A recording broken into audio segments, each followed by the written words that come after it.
Best health packages up to 80% discount. Tirumala Diagnostics. నమస్కారం doctor Shri Anantakrishna Swami గారు. నమస్కారం అండి. క్లాసెస్ గురించి చాలామంది అడుగుతున్నారండి. ఒక్కసారి క్లారిటీ ఇస్తే 2024లో క్లాసెస్ ఎప్పుడెప్పుడు ఎక్కడెక్కడ ఉండే అవకాశం ఉంటుంది? 2024లో మనకు ఫిబ్రవరి నుంచి ఉన్నాయండి. జనవరిలో మనకి దుబాయ్ అక్కడ క్లాసులు ఉన్నాయి కాబట్టి ఫిబ్రవరి స్టార్టింగ్ నుంచి మనం క్లాసులు పెట్టుకున్నాం. అక్కడ 4 ఫిబ్రవరి విజయవాడ అండి, మనకు 18 ఫిబ్రవరి వైజాగ్లో ఉంటుంది క్లాసు, 11 ఫిబ్రవరి హైదరాబాద్లో ఉంటుంది, అలాగే 25 ఫిబ్రవరి అనంతపురంలో ఉంటుంది. ఈ ఫిబ్రవరి క్లాసెస్ అండి. అలాగే మనకి మార్చిలో 3వ తారీఖు బెంగళూరులో ఉంటుంది, అలాగే 10వ తారీఖు రాజమండ్రిలో ఉంటుంది, 31వ తారీఖు తిరుపతిలో ఉంటుంది. ఈ విధంగా క్లాసు మీరు ఎంత వీలైతే తొందరగా ఎన్రోల్ చేసుకోండి. 570 మనీ మంత్ర వీడియో అండి.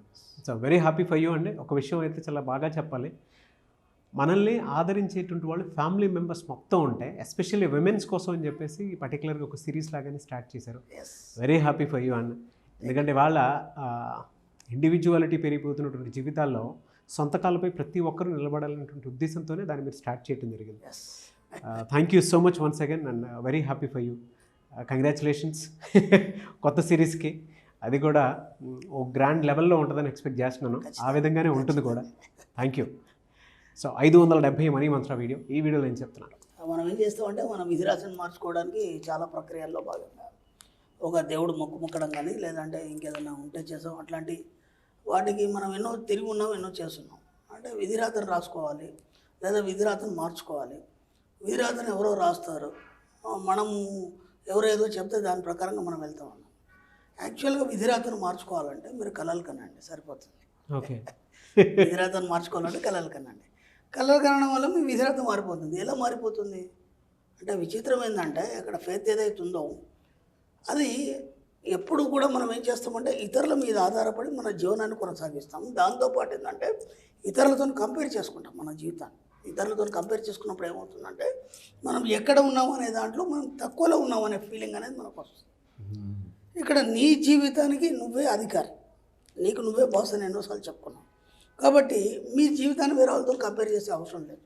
ఎందుకంటే ఇక్కడ ఇంకో మాట మనం సబ్జెక్ట్లో ఎప్పుడు చెప్పుకుంటాం, మనం నిన్ను మించిన గొప్పవాడు లేడాను. అంతే, ఓకేనా? అసలు ఇక నీకు సినిమాల్లో మంచి మంచి డైలాగులు ఉంటాయి, ఇక నీ అంత తుడుము కాని లేడు, ఇవన్నీ మాట్లాంటారు కదా, అది నిజమే, తప్పేం కాదు, అవన్నీ నిజమే. కానీ మీరేమనుకుంటారంటే నేను ఈ పరిస్థితిలో ఉన్నాను, నన్ను మించి ఇంకా చాలామంది చాలా గొప్పగా ఉన్నారు, నేను ఇలా ఉన్నానని చెప్పేసి మీ యొక్క ఇన్ఫీరియారిటీ కాంప్లెక్స్, ఆత్మన్యూనతా భావానికి లోనవడం అనేది జరుగుతుంది. కాబట్టి ఇప్పుడు వాటిని అధిగమించాలంటే ఏం చేయాలంటే మీరు కలలు కనడం అనేది నేర్చుకోండి. ఓకేనా? ఖచ్చితంగా మీరు ప్రతిదీ కలలు కనాల్సిందే. ఓకేనా? కలలు కన్నప్పుడు మాత్రమే అవి కోరికలుగా మారి వాటిని మీరు పొందడం అనేది జరుగుతుంది. ఎందుకు కలలు అంటే నీరసమైనటువంటి నిస్సత్వమైన జీవితాన్ని మీరు కోరుకుంటే కలలు కనే అవసరం లేదు. మీరు ఒక ఉన్నతంగా, ఒక ఐశ్వర్యవంతంగా, ఒక గొప్ప జీవితాన్ని, ఒక బ్రైట్ ఫ్యూచర్ మీరు కోరుకుంటే మాత్రం కలలు కనాలి. కలలు ఎప్పుడు కనాలి? నిరంతరం కంటూనే ఉండాలి.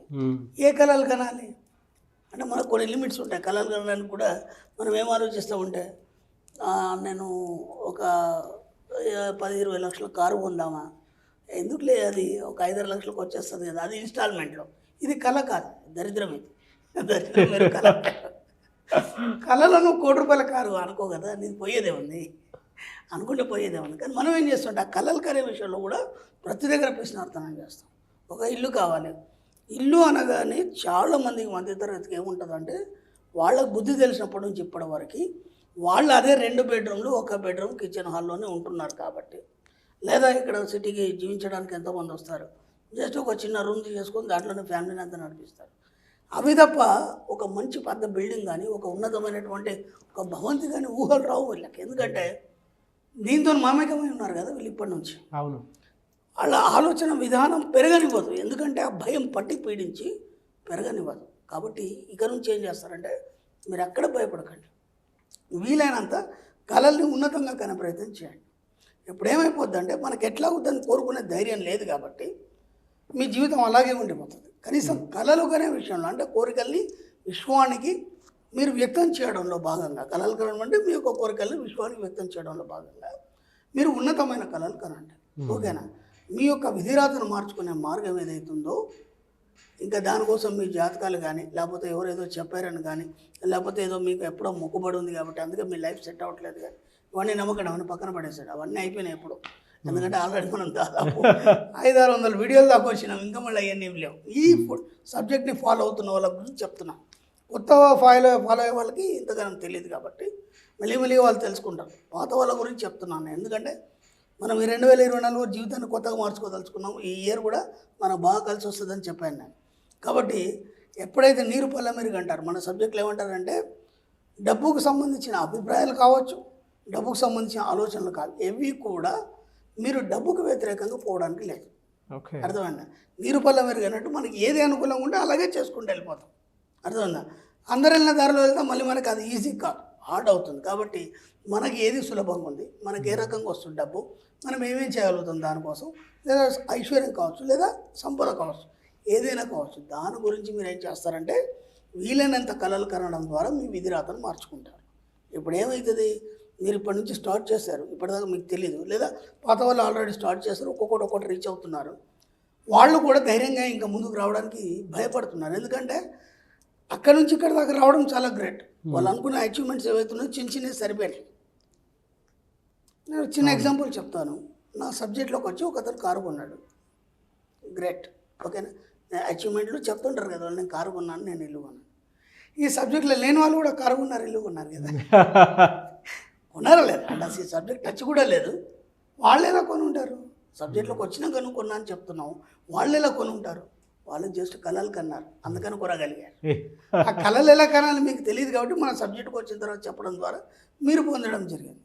కాబట్టి వాళ్ళ మీకు తేడా ఉంది. సబ్జెక్టులో లేని వాళ్ళు కూడా చాలా సాధించారు కదా. మరి సబ్జెక్టులోకి వచ్చినప్పుడు మీరెంత సాధించాలి? వాళ్ళని మించి సాధించాలి. కాబట్టి వాళ్ళని మించి కళలు మీరు కనాలి. అప్పుడు ఏమవుతుందంటే అంతకు మించి మీరు కోరుకునేది మీరు పొందడం అనేది జరుగుతుంది.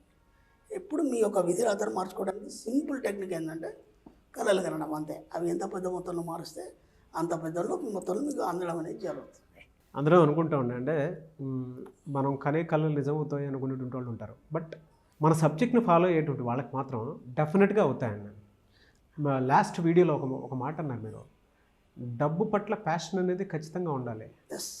డబ్బు వ్యసనంగా మారాలి. అవునవును, అదొక వ్యసనంగా మారాలి. అది కూడా పక్కనోడికి ఇబ్బంది కలగొద్దు, ప్రకృతికి ఇబ్బంది కలగకుండా ఉండే విధంగా. అంటే ఎంత లాయల్గా ఉందన్నది, ఎంత ఎథికల్ స్టేట్మెంట్ అది. మన సబ్జెక్ట్లో మాత్రమే దొరికేటువంటి పెద్ద స్టేట్మెంట్ అది. దాన్ని గనక మైండ్లో పెట్టుకుని ఎవరైనా సరే సబ్జెక్ట్ ఫాలో అయితే ఆటోమేటిక్గా వాళ్ళు అనుకునే ఏవైతే కళలు కంటూ ఉన్నారో 100% నెరవేరడానికి అవకాశం ఉంటుంది. నాకు ప్రతి దాంట్లోనూ మీరు చెప్పే ప్రతి మాటలోనూ సబ్జెక్ట్లో స్పిరిచువాలిటీ యాడ్ చేసి మాట్లాడేటప్పుడు మనసుకు హత్తుకునేలాను, మైండ్కి బలంగా తగిలేలాను మాట్లాడుతూ ఉంటారు. ఒక్కొక్క మాట తోటలో పేలుతూ ఉంటుంది.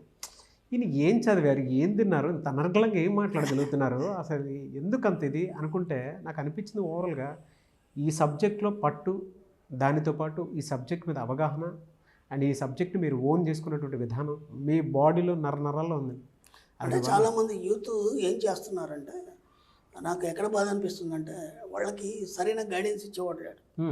కేవలం వాళ్ళ నాలెడ్జ్ ఎంత మట్టుకంటే వాళ్ళు చదువుకున్న బుక్స్ మట్టుకే నాలెడ్జ్. అవును. రెండు స్పిరిచువాలిటీ వైపు వాళ్ళు రారు. ఎందుకు రారంటే అంత టైం లేదు వాళ్ళకి. ఎందుకంటే వాళ్ళు ఉన్న ఏదైతే స్టడీ ఉంది వాళ్ళు జీవితాన్ని ఎత్తుకోవడంలో చాలా బిజీ అయిపోయినారు. ఇప్పుడు ఏమైందంటే ఒక 2-3 అబ్బాయిలు నేను అబ్జర్వ్ చేశాను, నా దగ్గరకు వచ్చారు. దాంతోపాటు వాళ్ళ తల్లిదండ్రులు వచ్చి నాకు చెప్తుంటారు కదా, మావాడు ఇలా మావాడు అలా అని. అంటే పిల్లల మీద ఎప్పుడు కాంప్లైంట్ చేస్తున్నారు వాళ్ళు. ఏనాడు మావాడు బాగున్నాడు, ఒక మంచి స్థాయికి వెళ్ళాడు, వాడు ఇంకా వెళ్తాడు అనేది ఏనాడు కూడా వీళ్ళు మాట్లాడారు. దాంతో ఏమవుతుందంటే మీకు తెలియకుండా వాళ్ళ యొక్క లైఫ్ని మీరు అఫర్మేషన్ చేసి పాడు చేస్తున్నారు. ఒకటి. రెండు, స్పిరిచువాలిటీ వైపు ఆ పిల్లలు కనుక వస్తే లైఫ్ ఏందనేది వాళ్ళు తీర్చిదిద్దుకోగలరు. కానీ ఇప్పుడు ఈ యొక్క యూట్యూబ్లు కావచ్చు, లేకపోతే రీల్స్ కావచ్చు, ఈ యొక్క ఆధునిక ప్రపంచంని పట్టుకొని పిల్లలు చాలామంది రావట్లేదని కూడా అనడానికి లేదు. ఎందుకంటే ఎప్పుడు వస్తున్నారు, ఒక పిల్లాడు ఉన్నాడు బాగా ఏదేదో ప్రయత్నాలు చేసినాడు, చాలా ఆయన సక్సెస్ కాలేకపోయింది. అప్పుడు ఇంకేమైనా ఉందా అని చెప్పేసి ఇటువైపు వస్తున్నారు. వచ్చేసి కొన్ని సంస్థలు ఉన్నాయి మనకి స్పిరిచువల్గా, ఆ సంస్థల్లో చేరి ఆ భక్తి ప్రసారం చేయడం అది చేస్తున్నారు తప్ప నువ్వు స్పిరిచువల్ సైన్స్ అనేది మనం ఇంతకుముందు చెప్పుకున్నాము, ఆధ్యాత్మిక శాస్త్రం ఏదైతుందో నిన్ను మార్చాలి. అర్థమైందా? వీళ్ళు అక్కడ వెళ్ళి ఆ ప్రచారాలు చేయడం తప్ప వాళ్ళ జీవితాన్ని మళ్ళీ మెరుగుపరచుకోవడం అనేది లేదు.